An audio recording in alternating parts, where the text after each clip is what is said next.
An iconic name and a hobby down the generations. There's plenty of national pride invested in making models like the Spitfire, though for many years the plastic parts have come from sources well beyond the UK. But these ones really are made in Britain.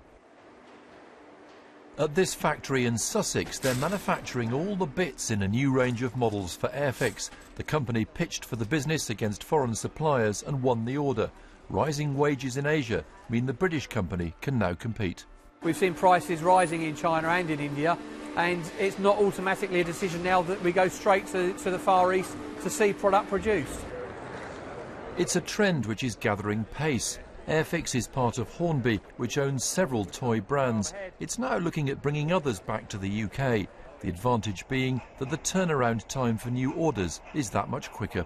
Manufacturing in the UK meant that we could pick up the phone and say, look guys, can you put on an extra shift? We need more products. And they were able to respond to that there and then. The next week we had product back on the shelves. If that had been in Asia, clearly there would have been almost a 4-week gap.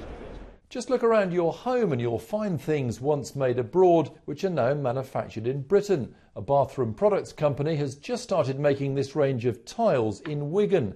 This extractor fan was manufactured in the Far East. And these instant noodles, well, they were made in China, but the British company behind the brands is now making them in Leeds. And don't think it's a few quirky niche items. Some mainstream manufacturing is being moved back home, like cookers here on Merseyside. The company's launched a Made in Britain campaign and is a fan of what a local workforce can offer. When you look at making products in this country now in terms of supply chain, skilled people making our products, that we can train people easier, and also this country is becoming more competitive as a nation.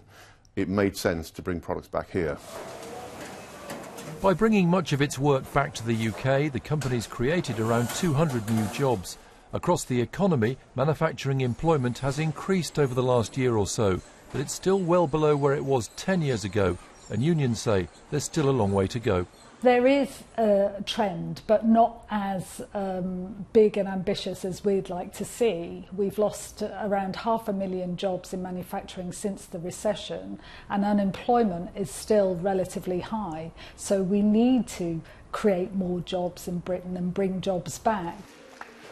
It's early days for this process, but some companies like this one, which makes eco-friendly laundry products, have both moved back to the UK and started exporting.